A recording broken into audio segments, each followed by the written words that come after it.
Ahibati fillah, apa yang perlu kita amalkan agar kuburan kita jadi raudhatun min riyadil jannah, dari taman-taman surga, menjadi sebuah taman yang indah.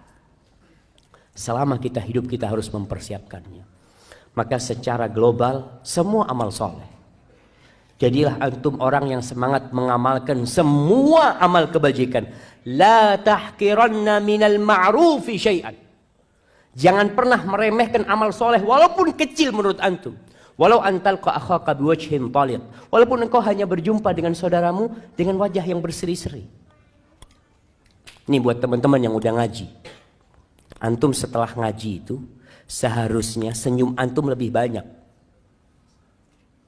kepada tetangga, kepada rekan-rekan antum, supaya masyarakat di kampung itu merasakan antum nih jadi baik sekarang setelah hijrah. Jangan cuma pasang jenggot terus matanya mulai melototin. Nah ini kayaknya masuk neraka. Antum jadi astagfirullah. Antum siapa antum? Maka tunjukkan kepada orang kalau antum orang yang penuh dosa, sehingga antum tawadhu, tidak melihat orang lain melainkan antum mengira orang itu lebih baik dari diri antum, sehingga antum akan berbuat baik sama orang lain. Senyum, apa saja amal kebajikan.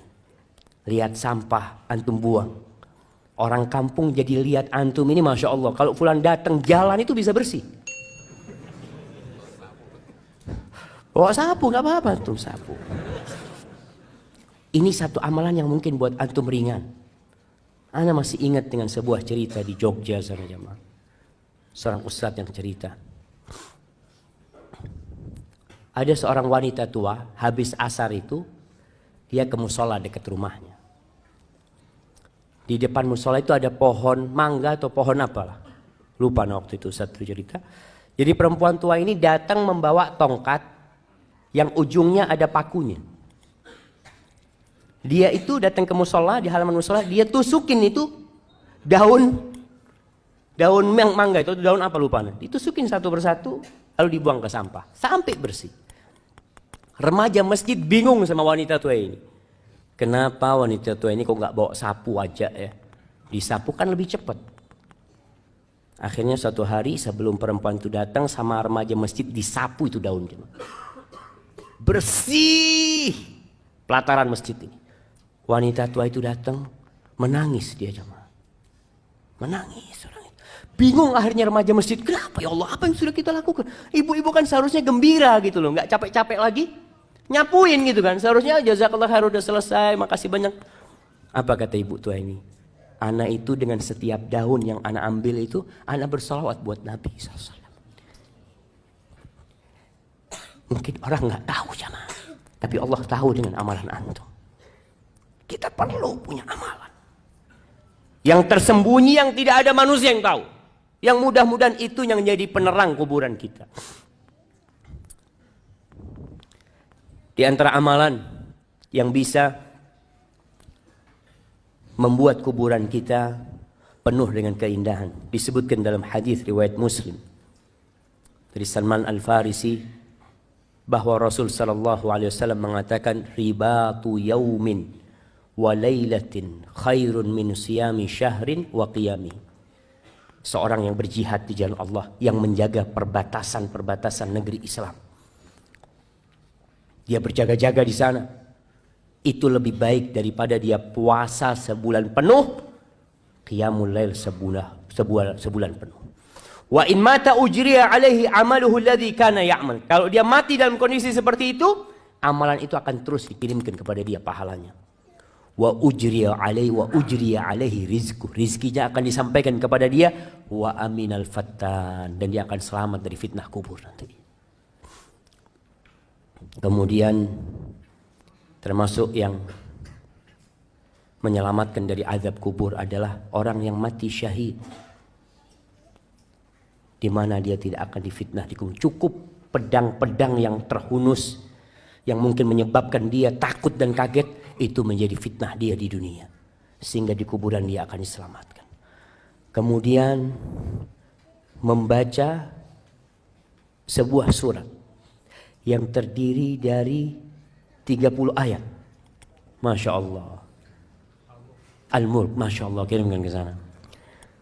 Kata Nabi SAW, 30 ayat tashfa' li sahibiha hatta ghufira lahu. Ada 30 ayat yang akan memberikan syafaat kepada orang tersebut sehingga orang itu diampuni dosa-dosanya. Yaitu suratul Mulk. Dianjurkan dibaca tiap malam. Antum baca suratul Mulk. Ada orang baca surat supaya kaya. Ini supaya anak dapat fulus banyak ini. Ingat, orang yang beramal untuk dunia Allah kasih. Allah kasih.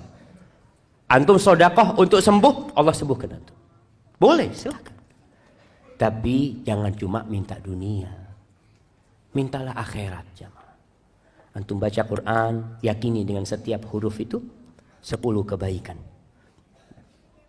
Kemudian dengan setiap ayat itu seperti antum, Masya Allah, mendapatkan seekor onta yang gemuk. Dan untuk pahala antum di akhirat, insya Allah dunia ini Allah akan berikan kepada antum. Tapi kalau antum minta dunia, ya sudah dikasih urusan dunia, akhirat nggak dapat apa-apa. Karena antum memang hanya meminta dunia. Maka berusaha untuk memperbanyak amal soleh. Ziarah kubur. Sekali-kali antum datang ke kuburan. Sehingga antum di sana bisa berpikir, apa yang sudah ana persiapkan. Sudah berapa banyak bekal antum. Antum jangan berbangga dengan tubuh antum yang indah. Yang perempuan, yang kadangkala selalu memoles wajahnya. Ingat, nanti kedua matamu akan keluar dari matamu. Pipimu yang indah akan lobang berisi belatung. Perutmu semua juga akan penuh dengan kotoran. Hingga hal itu membuat kita mempersiapkan diri. Apa yang akan kita lakukan. Karena Rasul SAW mengatakan, Aksiru dzikra hadhimil ladzat. Kalian banyak-banyak mengingat pemutus kelezatan. Pemutus kelezatan, yaitu kematian.